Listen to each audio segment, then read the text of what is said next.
Bienvenidos a Corazón Churiurdin.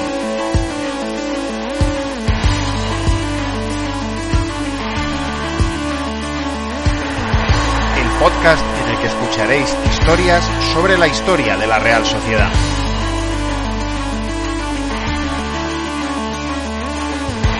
Soy Juan Rodríguez Millán. Arrancamos.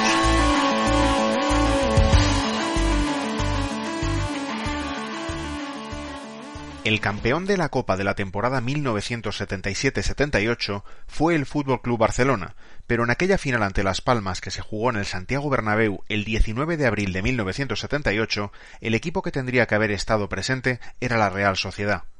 La semifinal que se jugó contra el equipo catalán es uno de los episodios más negros de la leyenda arbitral que en demasiadas ocasiones ha tenido que sufrir el conjunto Churiurdin por todo lo que aconteció en el partido de vuelta, el que se celebró en el Camp Nou. La Real que entrenaba José Antonio Irulegui llegó a la última eliminatoria a doble partido tras superar en la Copa al Acero, al Jerez, al Toledo, al Real Madrid y al Valencia. El sorteo quiso que le tocara en suerte el Barça, la auténtica bestia negra copera del equipo Churiurdin en toda su historia, y que ambos equipos jugaran primero en Atocha y dirimieran el finalista de la Copa en el Camp Nou. Por el otro lado del cuadro se enfrentaron Las Palmas y Sporting de Gijón. El partido de ida se jugó el 8 de marzo de 1978. Televisión Española quiso retransmitir el encuentro en directo, pero la Real prefirió no hacerlo para que así las gradas de Atocha registraran un aspecto más imponente. Y la afición respondió con un lleno de época, con gente llenando incluso las escaleras.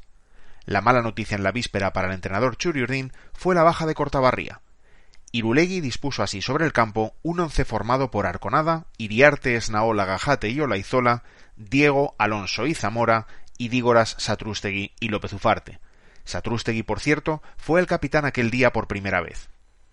La Real jugó un señor partido en Atocha. Sus jugadores, sabedores de que estaba en juego una final de Copa del Rey que el club no jugaba desde 1951, dejaron todo lo que tenían sobre el siempre maltrecho césped del campo donostiarra, y ya desde el primer minuto comenzaron a acumular ocasiones de gol con una doble oportunidad a cargo de Diego y Alonso.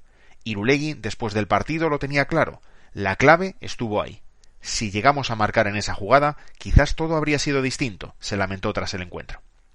Cruyff había tenido que dejar el partido por una lesión que se produjo en un salto. Tengo mala suerte en Atocha, dijo el astro holandés. Tampoco es que hubiera tenido muchas ocasiones de brillar hasta su sustitución, porque el dominio fue de la Real.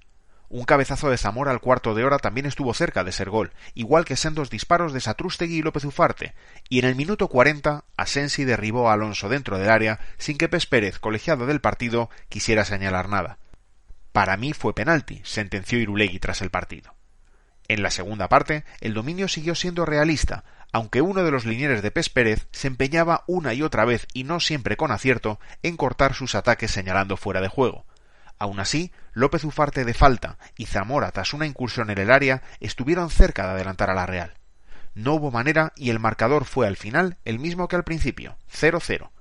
Nuestro objetivo era sacar el mejor resultado posible. No nos teníamos fijado el empate de antemano, pero un empate es bueno, dijo Rinus Michels, técnico barcelonista. Podemos dar la sorpresa y eliminar al Barcelona. Será difícil, pero tal y como vi a las azulgranas, pienso que aún tenemos oportunidad de eliminarles, dijo esperanzado Irulegui. Con esa idea, viajó la Real a Barcelona para luchar por la final de Copa el 22 de marzo.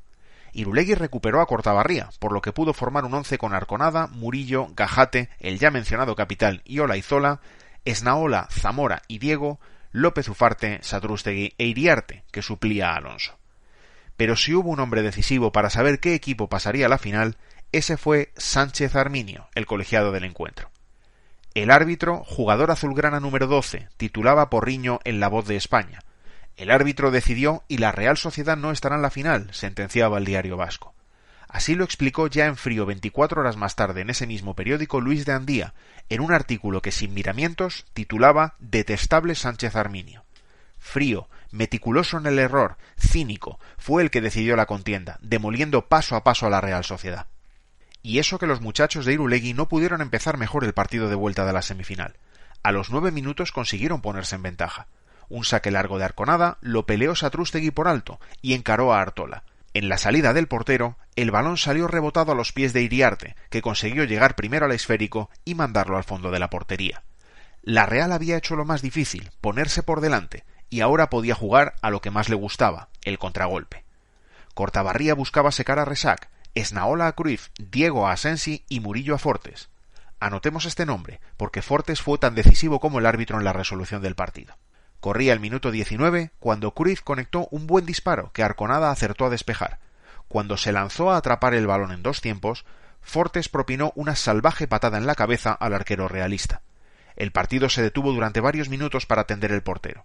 La salvajada infame de Fortes, esa que Sánchez Arminio ni siquiera castigó con tarjeta amarilla, le produjo una fractura del hueso frontal y una fisura en la órbita ocular. Resultado, 1 mes de baja.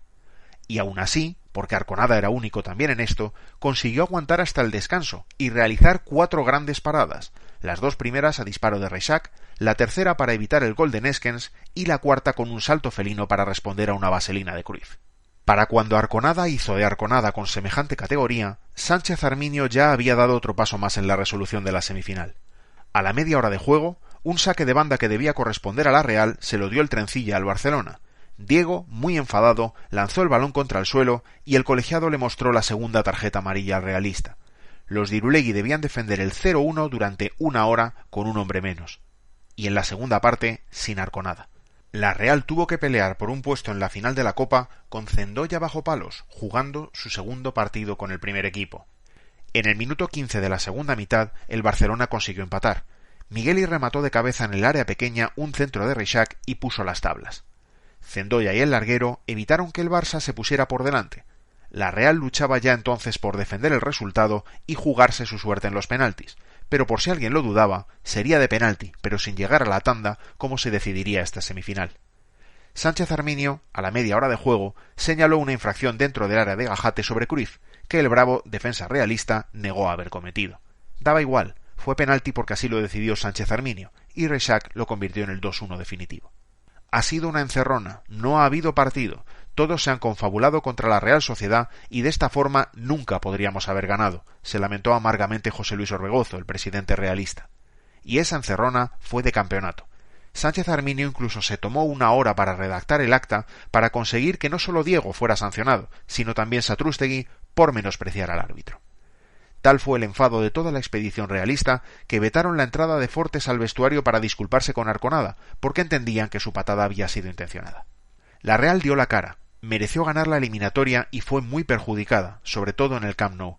Pero lo que queda en los libros de historia es que la final, esa final que el Barcelona ganó con holgura a Las Palmas por 3-1, se le escapó a la Real, y con ella la posibilidad de ganar una competición en la que no saboreaba las mieles del triunfo desde 1909.